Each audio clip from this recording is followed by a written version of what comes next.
Says in the documentary Hearts of Darkness, I make a quote about how the new digital equipment and the people can have inexpensively, and you can edit on your computer. You will be able to, but of course now you can. And the question is, do I still think that? Is that the question?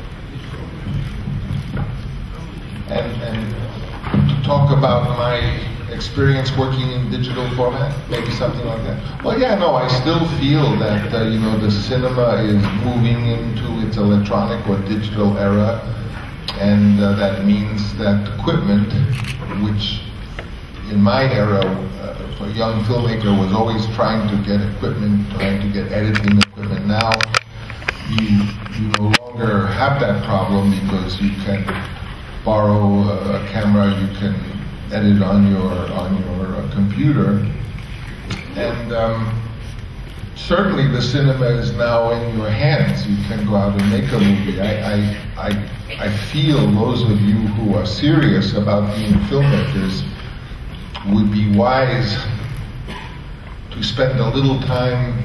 You'll laugh at me for saying this, but to spend a little time working with one-act plays, which is a theater form. And a one-act play, why do I feel that? It's because all you need is a few actors and a place, and then you have the opportunity to work with writing and acting and an audience, the three elements that are so important. When you make a film right away, you spend a lot of time editing, and by the time you show it to an audience, months have gone by, and I think especially for a young person or a beginning person, the one-act play, there are many wonderful one-act plays. Most playwrights who wrote long plays wrote many one-act plays, and it's a fabulous way to begin to learn how to work with actors, because acting is an area that is little understood even by professional directors. And those of you who have worked in theater or who have worked with actors can get that opportunity. The camera is very exciting to make images, but ultimately cinema is writing and acting, told by pictures. But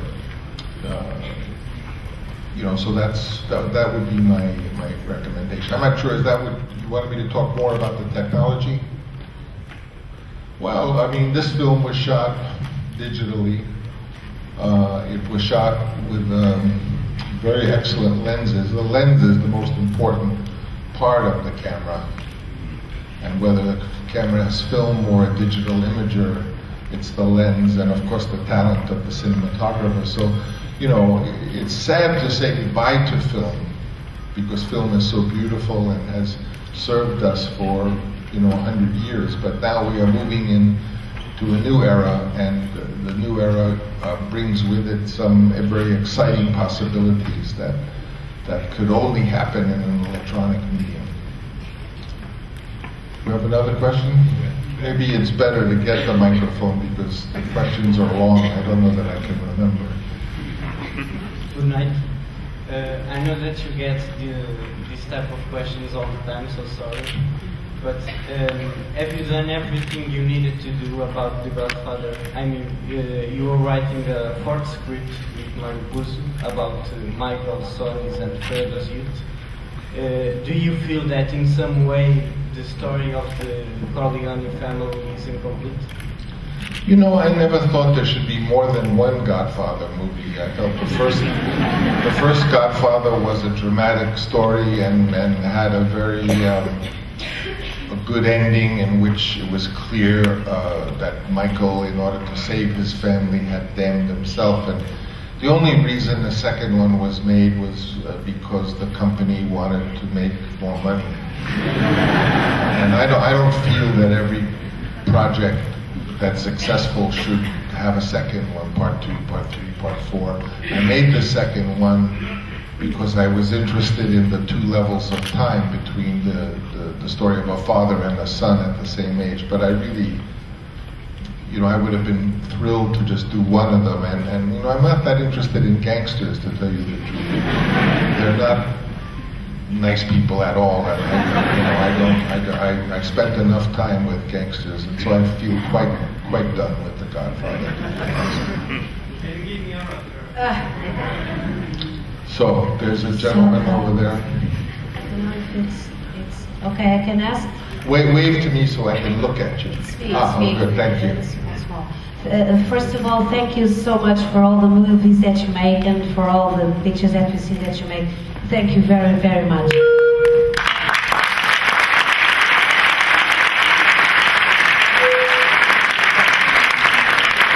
I'm a little nervous, I'm sorry. I just want to ask, how do you choose your actors? Of course, you have to see them work, you see them in the movies, you see them in the theater, or you know them already.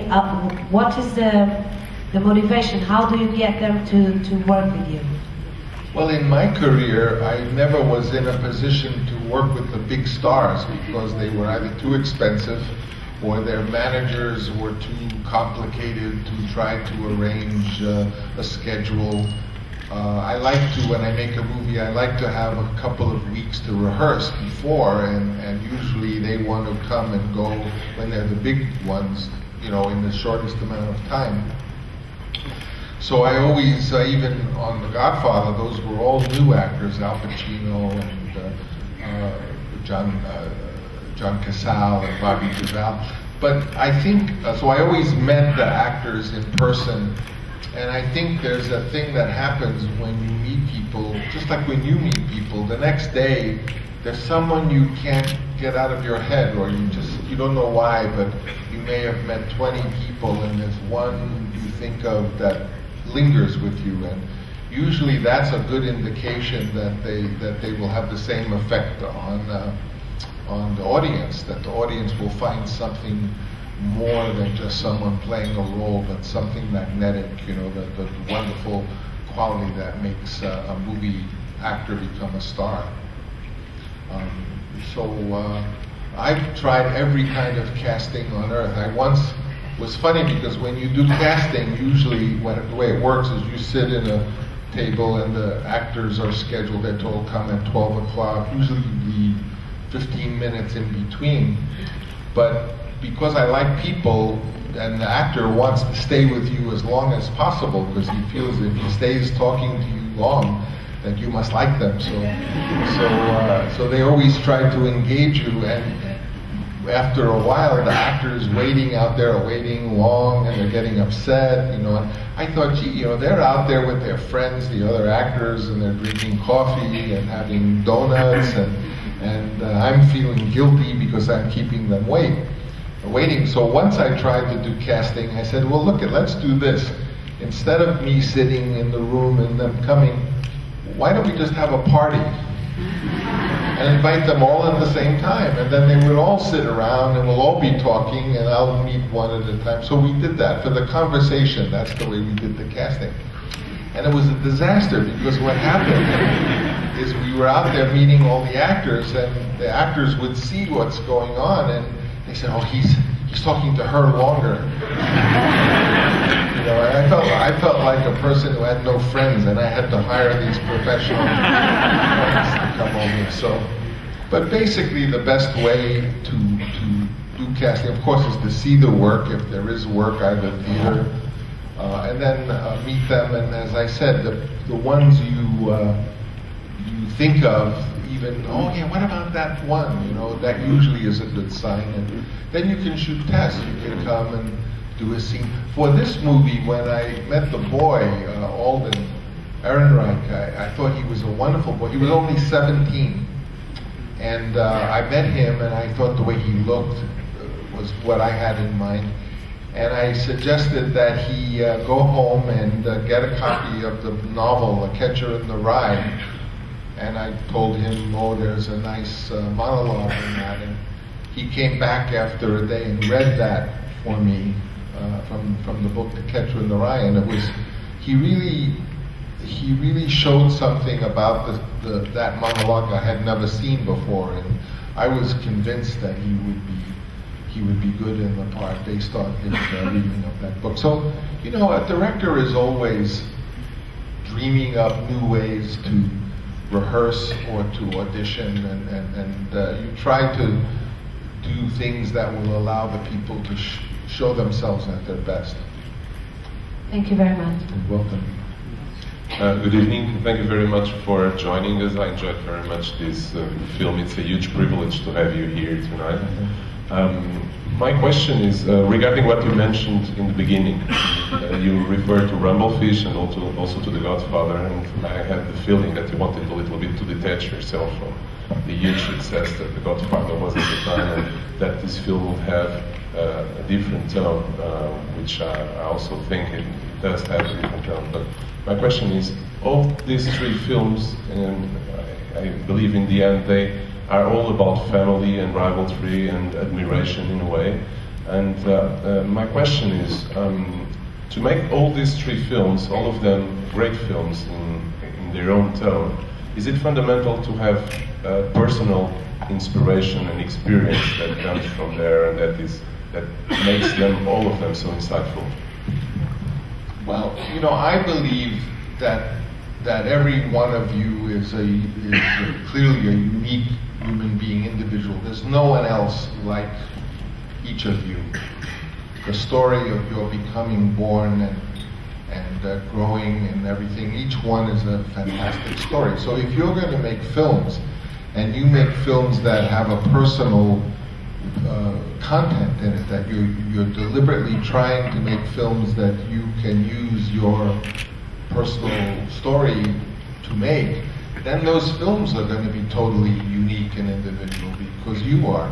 So I always, for example, advised my kids that when you make a film, even though it might be a story about some fantasy thing or a western or whatever it is, find something you can consider personal about it, so you attach yourself on that basis. In winemaking, they call that terroir. That's that the grapes are grown in a piece of land, and you can drink the wine and know where it's from.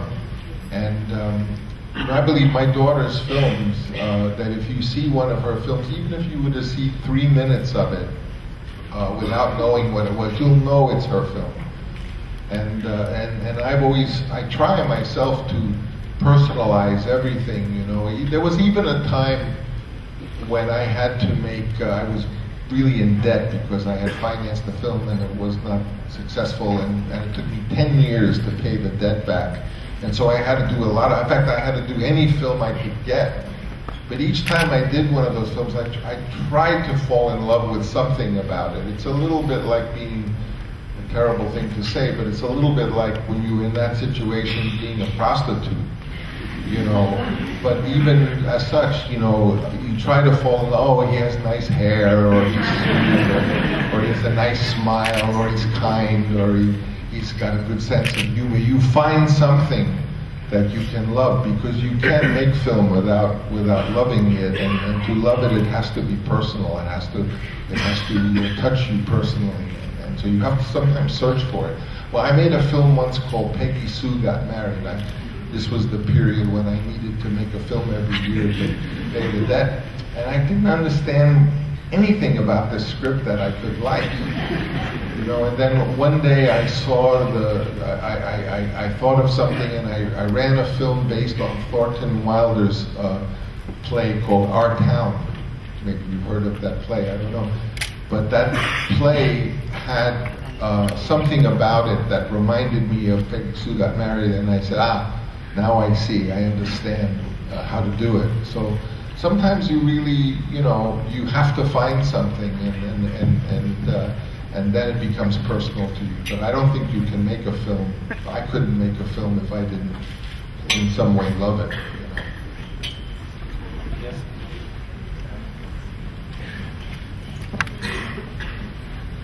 I have to apologize. We had dinner, we drank wine. I came to see you at first. I was very much awake and alive.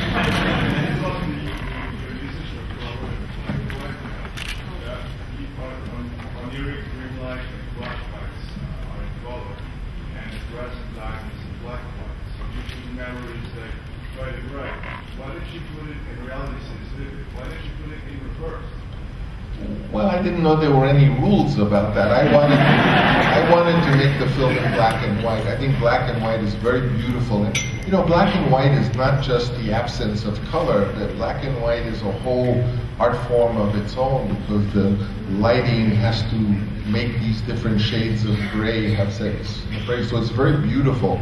And something made me feel that this story should be black and white. But when I did that, then I realized if I want to make it clear, when the brother reads the story in the past, that I would do it like a home movie. So I don't know if you noticed, but in this movie the camera very rarely moves. It's not always moving around. The camera is very much like each shot is very, you know, it doesn't pan or go up when they go. And when we did the color, it was handheld, so it's like a home movie. But, you know, I mean, I think once you decide to make a film in black and white, then to do the past in color was obviously the only choice I had. So, you know, I mean, it was, Rumblefish was in black and white, and in a way that's the cousin of this film, because it's about the two brothers who are really the same two brothers, because it's myself and my older brother. Tell us how was it on set? Yeah. Tell us how was it on set? I mean, you were shooting digitally. Were you editing on set? Which camera you use and which software did you use to edit? Well, we shot with the Sony N900. Yeah, the F900, and it was edited on Final Cut Pro. The same kind of software you use. Of course, you know, the thing about shooting digitally is that you can see what you're getting right away, so you do work a little bit faster. And since we were very low budget, we didn't have trailers and bathrooms, so we just sat around on the set. But that was good, because since I was sitting around on the set, the actors tended to want to hang around with me, because we were always kidding around. And it's wonderful to see the actors when they're not acting, because usually that's when they're very real. So I was always looking at the actors, because the two boys, Vincent and Alden, were really, you know, he was older, Alden was younger, so they were relating just as they were in the story. And I would very often see behavior that I said, oh, let's put that in the movie, because that's, you know, that's really, usually when you say action and they start acting, they get more phony. So the secret is to try to have them be as they are with normal behavior. And the fact that it was digital and we were all waiting around the camera right on the set, I think was good. It was different, you know. When normally on a movie, as you know, the actors all go off to trailers and the director goes, when everyone's on the phone talking to their stockbroker or their girlfriend or whoever, and then they have to get them back, and it takes time. But this time they were all more excited to keep working. Mr. Coppolla, you made some years ago, sorry, Yeah. when you made Apocalypse Now, you gave us a very tight view of what happened in Vietnam. Did you think in making something about Iraq or something like that? You know, people have asked me that, and if I were to make a film in Iraq, it would be a very peaceful film, because I no longer believe that you make an anti-war film by showing explosions and people getting shot. I would make a story taking place in Iraq of a family, and the guy wanted to have money for his daughter to get married, and nothing terrible happened to them, and at the end of it, they thank God that they had their family. I mean, I don't think I could make a war film again, because I would make it in as peaceful. I think to be a real anti-war film, it has to be filled with peace, and violence is exciting. That's why all the movies you go see are always very violent, you know, because audiences are stimulated. But to really make an anti-war, you wouldn't want to make a film about war unless it was an anti-war film. And I now question whether films that glorify violence and make violence exciting are really anti-war films. So it would have to be a very peaceful film. I would like to do that, actually. I'd love to make a a beautiful, peaceful film in the middle of a war and have no one get killed. Yes? Good evening. Did you find it more difficult to direct Vincent Gallo, considering he's himself a director? He was a big help. I found him a real pleasure. His way of working is he likes to be very real, so he doesn't like to do a lot of rehearsal. And we did rehearse for 2 weeks before, but when we're actually there on the set, he doesn't like to, work it out and work it out. He likes to just do it, try to be as real as possible. And he has his philosophy of working, and as a director, you try to help each actor as best you can. And for example, Vincent has a way of working, and Maribel Verdot, the wife, has her way of working, and it's the opposite. But it was tricky to work the way he wanted to work and work the way she wanted to work when they were both in the same scene. But you try to do that.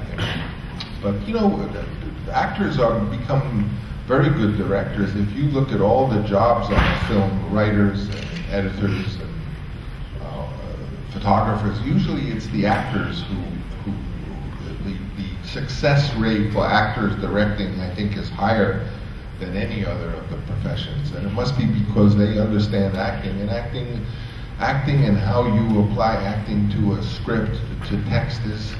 I always used to say that the two elements of a film, the H2O that make the water, are acting and writing. And if you can bring those two together, then if you have beautiful photography and beautiful art direction and beautiful music, it only makes it better. But you need those two essentials to do it, I think. Hi. Here. You have to wait, because I like to look at that. Sorry. Yes. The question actually relates to your latest answer. I wanted to ask, at what stage in your writing process do you bring the actors to work? And how does that work influence the writing itself? How long does that double process continue? And also, you were saying you like long rehearsals before filming. At what point in the rehearsals do you say, stop, I'm close enough to the beginning of the scene and we can shoot? I mean, how close do you get to the direction? Okay, I'm going to answer the second one first, because I remember it.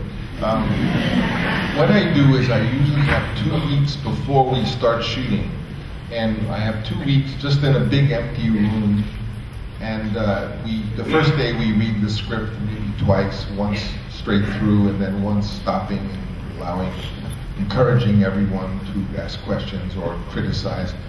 But then I don't use the script a lot in the rehearsal. I have a big table with lots of props, glasses and telephones and cameras and just props, because actors are very frightened when they begin a project, and it comforts them to have something to hold.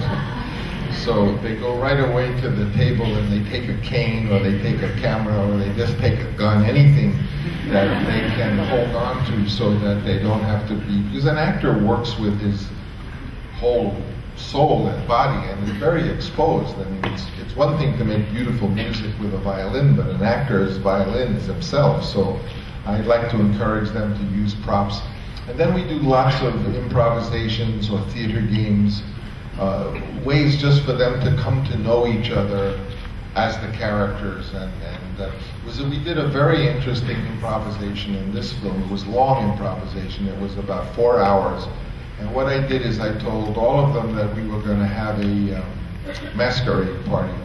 And I encouraged all the characters to come to the party in a costume that their character had chosen, not that they had chosen. So they all came in costumes, and I had food, because I find that with improvisations, if there's something sensual, if there's food that they have to prepare or work with, or something that you can smell and touch, that the improvisation has more power for them.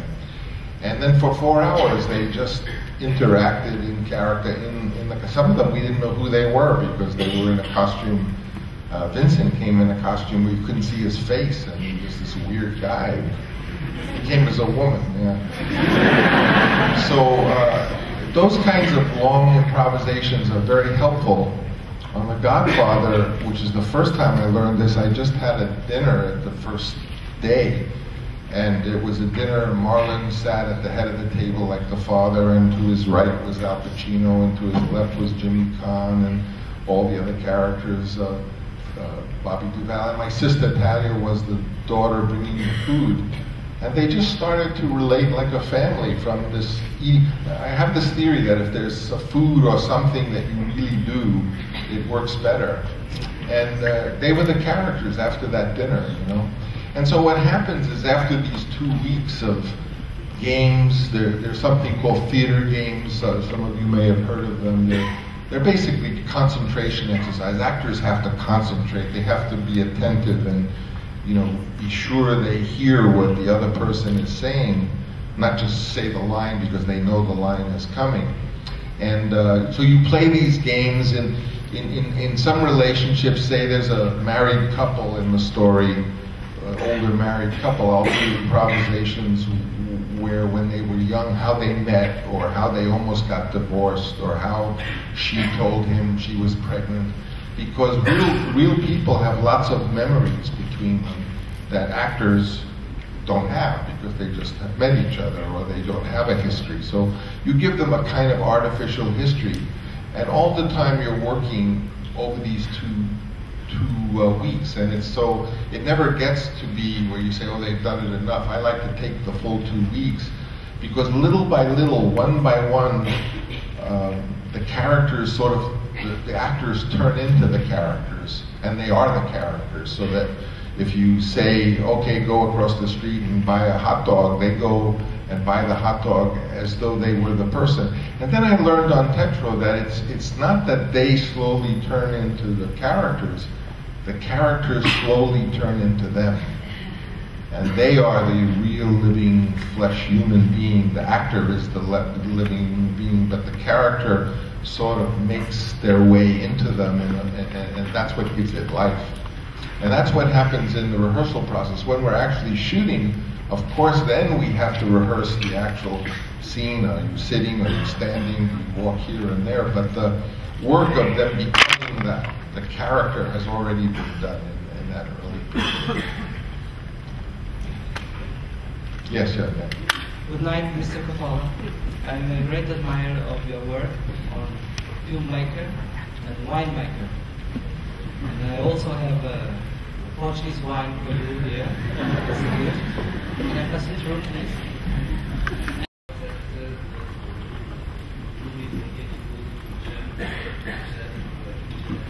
He's saying if movies are becoming, because of the technology, more malleable, that perhaps then they move closer to jazz.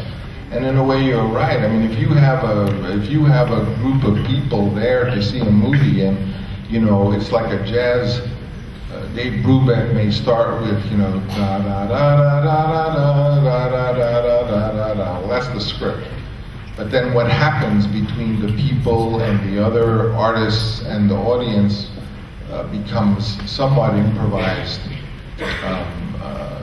You know, in a way, in a funny way, the film director has many components of his films, and he has a lot of pedals, the way guitarists have pedals, and he can give you that film as he feels you want it. So every night it would be. But I mean, I'm sure when Mick Jagger goes on road that the shows they do are very similar one to the other, but not entirely. And that's interesting to me, the idea. I guess what I feel is that, you know, art was always live. People would come to town and they would, minstrels or actors would. Did you ever see the movie To Be or Not to Be? You have seen it? It reminds me when the fella walks out and says, "Going to see my wife." You know, so that, you know, art was always live. And then when the first reproduced art came, I guess it was the photograph, and then the music roll, and then the Victrola, people were thrilled. I mean, that, my God, you mean I can hear Caruso? I can give you 25 cents and hear Caruso? I have to do. And then when they put the first bed sheet up and projected a locomotive coming into the room, people couldn't believe it. And so we've had a love affair with reproduced art ever since. But now, if art is so easy to reproduce. If I were to give you a DVD of this movie, there would be 15,000 of them tomorrow all over the world. It's almost negligible. It's almost worthless. You know, it's like I tell the story of how when I was making The Godfather, I bought a calculator, you know, and everyone was looking, my God, you can do, look, you 50 plus 75, and that calculator cost $500 in those days. But now the bank will give you a calculator for nothing. And that's what the DVD has become. It's absolutely negligible. I mean, you should give them away. Students should be able to download their movies for free because there's no thrill anymore of just totally reproduced art, you know, stamped out. You want something. My granddaughter tells me that when they're opening a new movie, they all go the first night or the second night because it's so exciting. It's like going to a sporting event. They don't know, will the movie be good, will it be bad, we don't know. So people, I think audiences want that excitement from cinema again. And it's become so much a means to make money that it's lost its life, and we have to find, you know, there have to be ways, and possibly what I'm saying or what you're saying is one way to kind of work against the fact that we're tired of reproduced art. It's too prevalent. Up here, Mr. Coppolla. Here. Okay, he's saying the last question. How many people have a question to ask before you? So 1, 2, 3, and who's gonna do it? It's me up here. Hello. Where are you? Okay. I'm here. Hello. Okay, now we're gonna do you and those 3, and then I'm going to bed. No, I'm not going to bed. I have to come back. Go ahead. Once you're in both business, some wines are made to be drunk when they're young, and they're quite good young, and they don't age so good. But some wines are supposed to age and they get way better with the age. I think your movies, most of them age really well. And some movies that I really liked a long time ago, they didn't age well. Why? Or if there's a reason? How? I think it's true. You know, a lot of people say to me, oh, you know, when you were young, you made all these great movies, now your movies aren't any good. Why? And I say, well, you know, those movies then they didn't like so much, but 20 years later they liked them. And what makes a movie age well, I think, is that it is, firstly, you know, has some complexity, that there are layers to it, that when you see it later, you see more in it, you understand it better. It's not so simplistic that you just get it all. It's like a woman, you know, I've been married 46 years. The reason I've been married to the same woman for 46 years is because I never get all of her. You know, there's always some part missing that I always hope to find. I'll never get it. You know? So a movie has to have that complexity and those levels. And you know, the sad thing is that means the movies I make now, I have to wait 20 years before people like them. You know, I'm going to be like Bizet. You know that Bizet wrote Carmen and he died thinking it was the biggest flop that was ever made and never knew? Well, look at poor Vincent van Gogh. He's the most popular artist in the world and he never sold one picture in his lifetime. But so be it. Okay, who were the other 3 I said? It's yeah. Hi, I'm sorry, I'm a bit nervous. First of all, I want to say thank you for your recent female roles. I think they've been the best you've ever written as a writer. Youth Without Youth and this movie, 2 great female roles, and thank you for that. And the other thing, this is not a question, it wasn't a question, sorry. The question is, since Youth Without Youth and Tetro, I've noticed a different approach in writing with tendency to, I'm not going to just say the supernatural, but the superhuman, and with a big emphasis on language and the use of language and the way we deal with language. It was very clear in Youth Without Youth, but in this movie, I think it's more subtle. Was this a shift in your way of writing, in your imagination? What happened? I think it's partly the fact that I'm not working for a living anymore, and I'm not, you know, like working and trying to have a career or trying to be successful or doing what they tell you the audience wants. And I'm really, you know, I'm making movies more out of the love of it. I don't get paid. I don't want to get paid. I do it because I am so fascinated with cinema itself. It's such a magical form, and you learn so much by practicing in it. And then maybe I'm just becoming, you know, when I made those other films, I was about 6 years old. Now I'm about 8 years old, so I'm a little more mature, I think. But thank you. I would like to, you know, did you ever see a movie I made called The Rain People? It's all about a woman. It's very interesting to be made by a, you know, 23-year-old guy, because it's about, in those days, a woman who leaves her husband, not because she doesn't love him, but because she doesn't want to be a wife. And she gets in the car and she drives across the country. I would like to be able to write better women's roles, because I admire women so much. There were two more, and then I'm done. Yes. Hello, good night. I want to know, in your creative process, when you arrive at the editing room, do you change a lot of your ideas?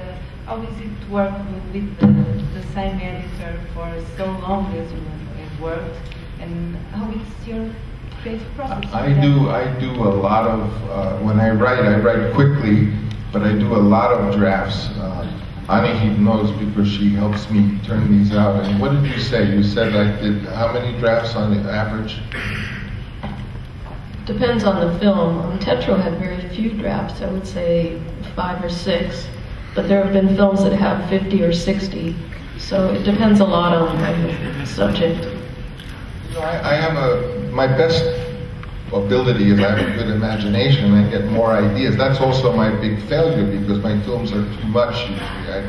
I would be better to learn from Sophia and be more minimal, and I get new ideas and I want to put them all in and become very enthusiastic. But I do a lot of rewriting and a lot of drafts, and in the editing room I get lots of, wouldn't you say, a lot of crazy ideas. It's a kind of rewriting in the editing room. And there was one more. Do you really think it's the director who is going to be up front in the future of cinema, or is the viewer? I mean, like more of the video game? Do you understand? You know, I do understand, and I definitely think the future, when I talk about malleable cinema, it means that the film isn't made until, it's a little bit like quantum physics. It doesn't exist until you see it, and that the film will be different each time it's seen. And I believe it will be a kind of interaction between the filmmaker who will be like the conductor of an opera. In the old days, opera was sort of like cinema, and those great conductors, you know, as you probably know or don't know, Wagner was a conductor, Mahler was a conductor, Richard Strauss was a conductor. They were also composers, but they were known as operatic conductors, and they were the stars. Toscanini, they were the stars, like filmmakers of the day, and they were the when a production was done, they had chosen the singers and rehearsed the orchestra, so it was a little bit like a film. And they would actually be there, and the audience would you know, be filled with emotion, and the conductor would run the show. And if there was an aria that was fantastic, the audience wanted it, the conductor would have them do it again, or something like that. So I think it will be the interaction between the viewer and the conductor. I've been thinking a lot about that recently, how, other than, did anyone ever see the production of Napoleon by Abel Gance with the orchestra? That was a spectacular evening. 3 screens, a symphony orchestra, a great movie, a masterpiece by Abel Gance, and a conductor. And it was magic what happened between the audience and the cinema. So in a way, that was live cinema, even though it was filmed. You know, it came alive with the combination of the music, the audience, the conductor. But your question is good. It's, I think, some sort of magical connection between the audience and someone. It's like a disc jockey, like the disc jockey on the highest level, where he's up there and people are enjoying it, and he's just pulling not only the selections of the music out of his files, but the way he treats them, what kind of treatment or equalization. What do those pedals do? They do all sorts of different sounds and ambiance. One last question. Someone asked Mihai a question from me because he's so quiet. I can do it.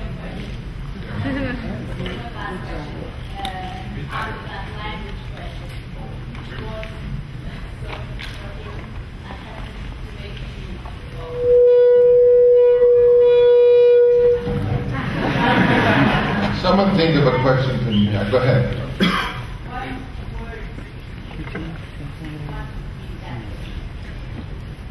Risk. Risk. Okay, now what's the question?